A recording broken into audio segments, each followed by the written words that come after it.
দ্রুত নির্বাচনের তাগিদ, ছাত্র আন্দোলনে গুলি করা ৭৫০ শতাধিক পুলিশ চিহ্নিত। নানা ধরনের শিরোনাম, কিন্তু একটা শিরোনামই বোধ করি সবার আগ্রহের জায়গা। নির্বাচনের রূপরেখা চায় বিএনপি, প্রথম হলো শিরোনাম, কিন্তু অন্যান্য পত্রিকার শিরোনাম হয়েছে ডিসেম্বরের মধ্যেই নির্বাচন, আশ্বস্ত করল সরকার। কি বলবেন? এটা কালকে যখন বিএনপির একটা প্রতিনিধি দল এই প্রধান উপদেষ্টার সাথে দেখা করেন, মির্জা ফখরুলের নেতৃত্বে প্রধান উপদেষ্টার সাথে দেখা করতে যান এবং তারা দীর্ঘক্ষণ আলাপ আলোচনা করেছেন, করে তারপরে অ্যাকচুয়ালি এটা মির্জা ফখরুল কোনো রাজনৈতিক দলের সাথে আগে যেমন এই অনেকগুলো একসাথে করা হতো, কিন্তু এই প্রথম বোধহয় একক সময় নিয়ে এককভাবে করেছে এবং সেখানে যারা ছিলেন তাদের কাছে যা জানা গেল যে মোটামুটিভাবে দুটো জিনিস বলছে। একটা হলো যে নির্বাচন কমিশন মোটামুটিভাবে মেন্টালি রেডি এবং এখন উপরের নির্দেশ পেলেই তারা ডিসেম্বরে ইলেকশনের জন্য সম্ভাব্য সব প্রস্তুতি নিতে পারবে। আর আরেকটা হলো যে প্রধান উপদেষ্টা নিজেই ডিসেম্বরের ভেতরেই ইলেকশনটা করতে চান।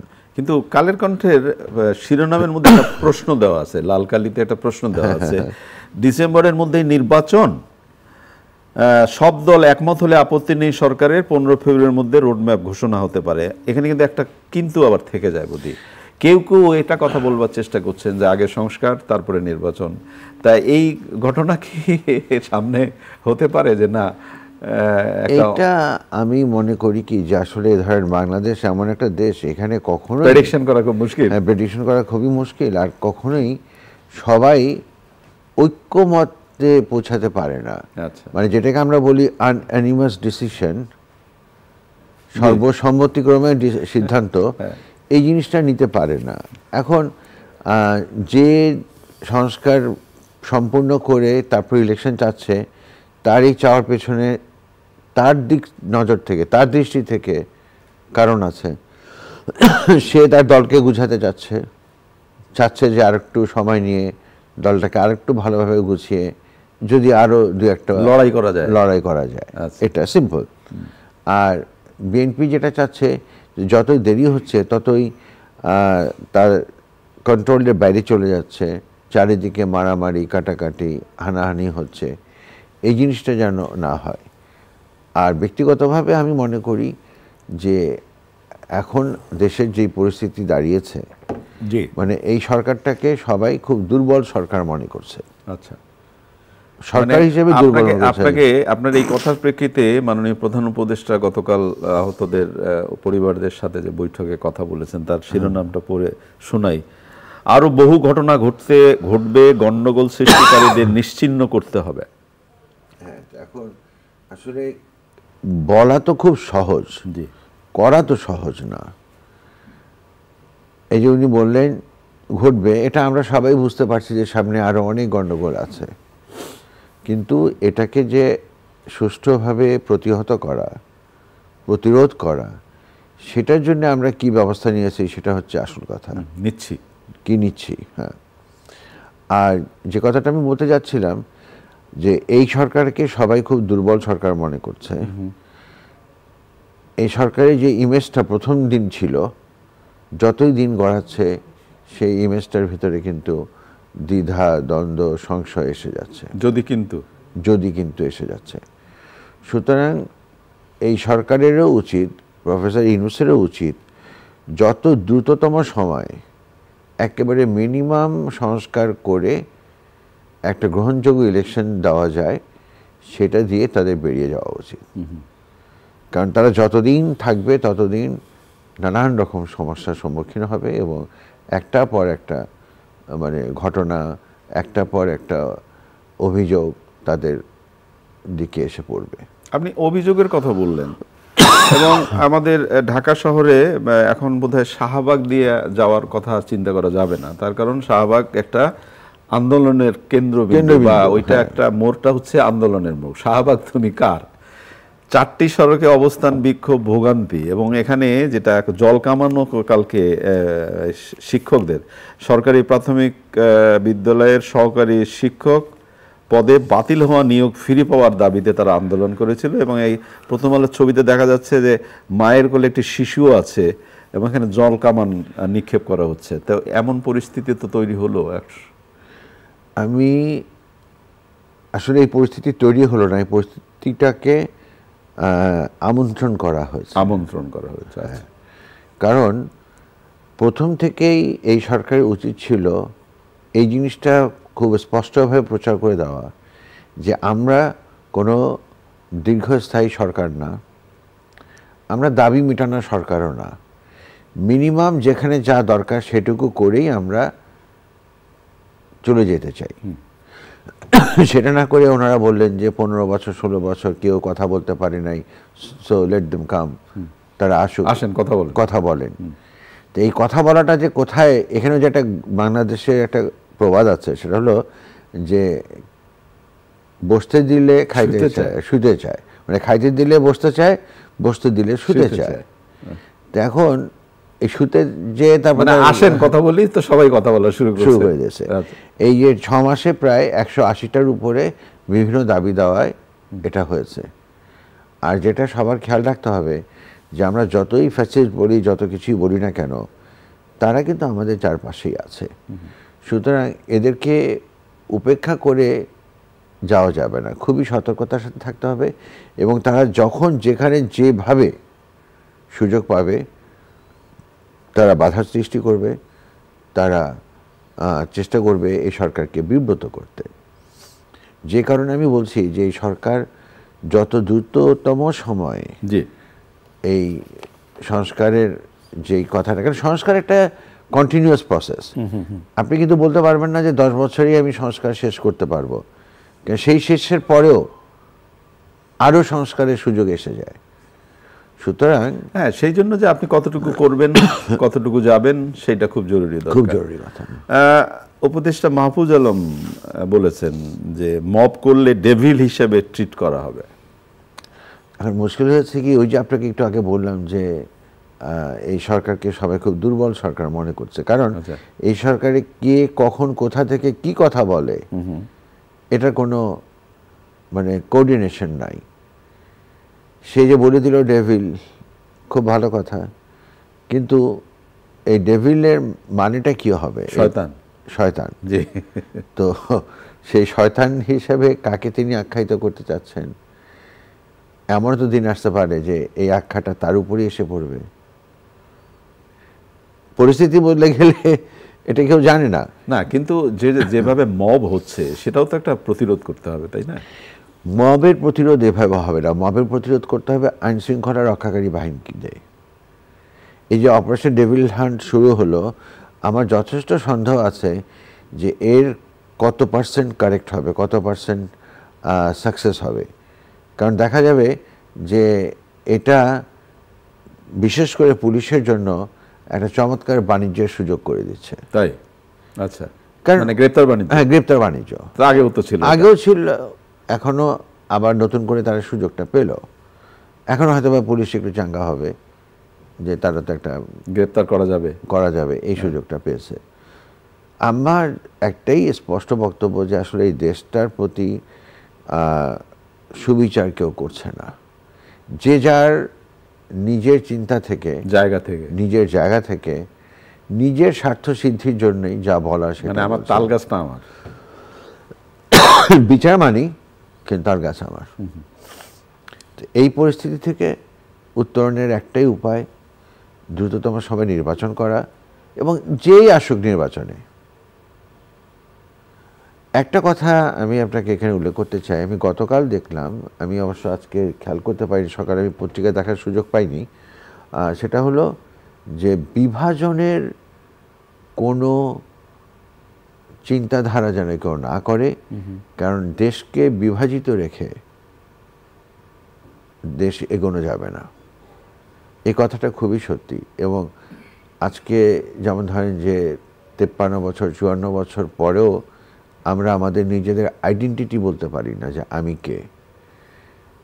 তো এই জিনিসটা থেকে যেন আমরা সরে আসতে পারি। না, আপনি খুব গুরুত্বপূর্ণ কথা বলেছেন যে এই প্রশ্নটা তো আছে, এই প্রশ্নটার উত্তর থাকা উচিত। কিন্তু আমি একেবারে অনুষ্ঠানে প্রায় আমরা শেষের দিকে, ছাত্ররা আজকের পত্রপত্রিকায় বেশ শিরোনাম হয়েছে, বেশ কয়েকটি পত্রিকায় আমাদের ছাত্রদের নেতৃত্বে একটি রাজনৈতিক দল গঠন হবে, সেটা আমরা শুনতে পাচ্ছি এই মাসের মাঝামাঝি হয়তো।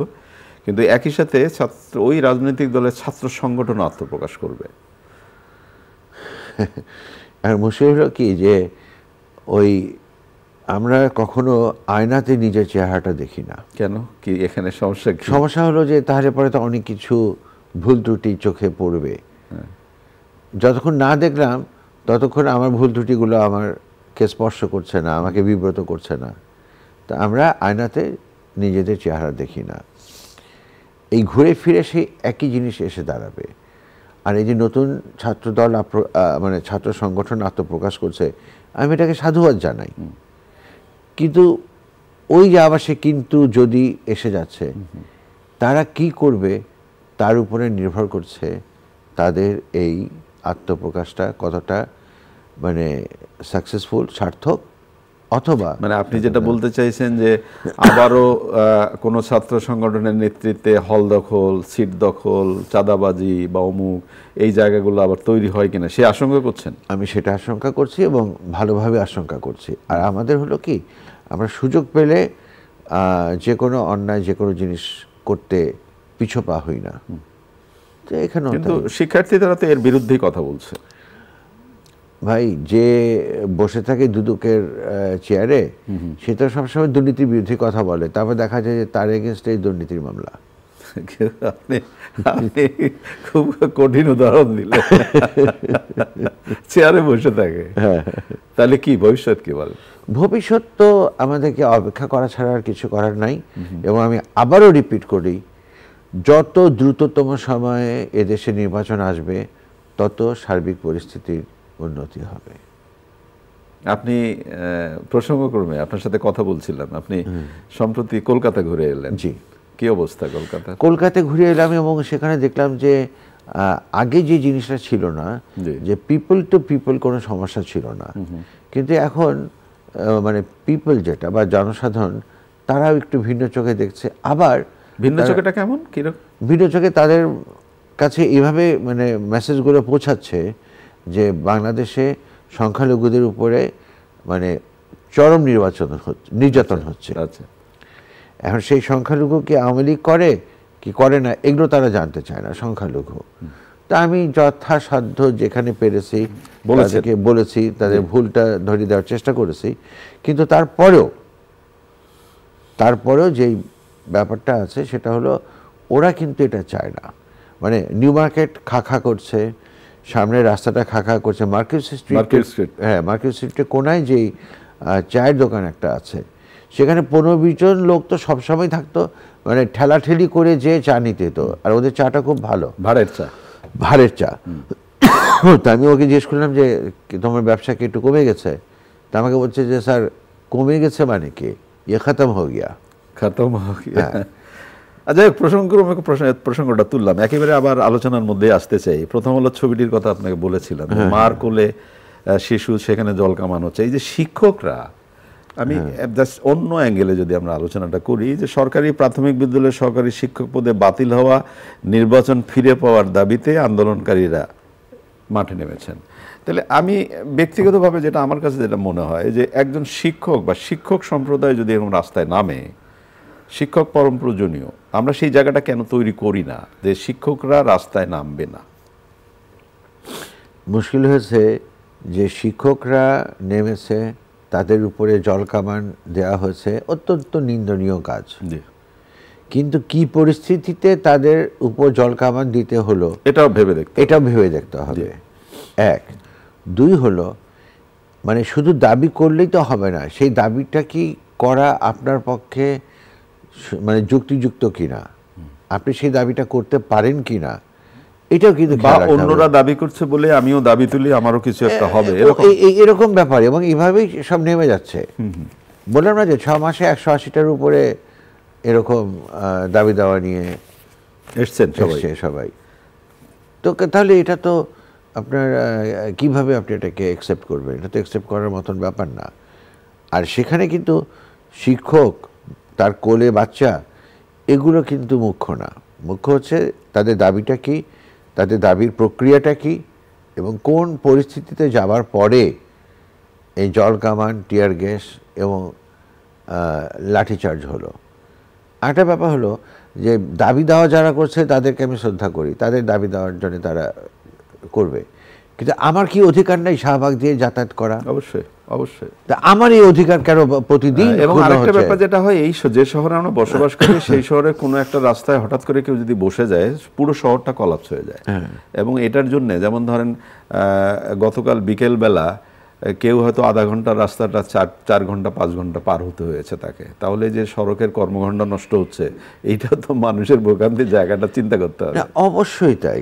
মানে আমি জাস্ট বলি, কালকে একটি চ্যানেলে আমার অনুষ্ঠান ছিল, আমি 6:30টায় রওনা হয়েও। আপনার কোথা থেকে রওনা হলেন? বিজয়নগর থেকে। আচ্ছা। বিজয়নগর থেকে 6:30টায় রওনা হয়েও আমি ওখানে 8টা 10-এর আগে পৌঁছাতে পারি নাই। আচ্ছা। আমি তো তবু 8টা 10-এ পৌঁছেছি। একইভাবে ধরেন আপনি তো একটা অনুষ্ঠানের জন্য গেলেন, কিন্তু যারা রুগী নিয়ে হাসপাতালে যায় তারা তো আছে, মানে অনেক রুগী হয়তো বা অ্যাম্বুলেন্সেই থেকে মারা যাচ্ছে। আমাদেরকে এই জায়গা থেকে সরে আসতে হবে, যে কথা হলেই আমরা মানে কি বলবো, যে যা রাস্তা আটকে স্লোগান দিব এবং মানুষের জনদুর্ভোগ বাড়াবো, এটা অ্যালাউ করা যায় না। একেবারে শেষের দিকে একটি প্রসঙ্গ উল্লেখ করে আপনার সাথে কথা শেষ করতে চাই। বইমেলা আমাদের প্রাণের মেলা। গতকাল বইমেলা একটি বই স্টলে থাকবে কি থাকবে না সেই নিয়ে নানা ধরনের বিক্ষোভ হলো। এই বিক্ষোভটা হতেই পারে, মেলার নীতিমালা অনুযায়ী কি বই থাকবে সেই বইটি যেন না রাখা হয়, সেটাও খুব জরুরি। কিন্তু আমরা সামাজিক যোগাযোগ মাধ্যমকে দেখলাম যে একদল মানুষ ওই স্টলের যে প্রকাশক বা তিনি হাত জোর করে দাঁড়িয়ে আছেন এবং তাকে মুখ থেকে বলা হচ্ছে তুই কান ধর, কান ধর, কান ধর। তাহলে এই প্রবণতা কি হবে? না, এটা তো আসলে যেটা হয়েছে, আপনাকে আমি আগেই বললাম যে সবাই মনে করছে এই সরকার খুব দুর্বল সরকার, দেশে এখন যা খুশি তা করা যায়। যেমন ওই যে কোথায় যেন দেখলাম যে কালকে ওই কি একটা ভাঙা হয়েছে, সেটা নিয়ে মানে তাদের সাথে কথা বলতে যাচ্ছে, তাকে ডিম মেরে দিল। আচ্ছা। তো হ্যাঁ, এক জায়গায় মানে কোনো এক শিক্ষকের। হ্যাঁ। তো এই যদি পরিস্থিতি হয়, তো তাহলে আপনি কি আশা করতে পারেন? অনেক ধন্যবাদ আপনাকে। প্রিয় দর্শক, আমরা যে বিষয়গুলো নিয়ে কথা বললাম আপনারা শেষ শুনলেন। আমাদের মাননীয় উপদেষ্টা বলেছেন যে মব জাস্টিস যারা করবে তারকে ডেভিল হিসেবে আখ্যায়িত করা হবে। আমরা আশা করি যার যার যে যৌক্তিক দাবি দেওয়া আছে সেটা নির্দিষ্ট উপায়ে বিভিন্নভাবে উত্তেজনা সৃষ্টি না করে নির্ধারিত জায়গায় বলা উচিত, যাতে মানুষের ভোগান্তিটা না হয়। ভালো থাকবেন। আগামীকাল নিশ্চয়ই এই সময়ে আবার কথা হবে। খোদা হাফেজ।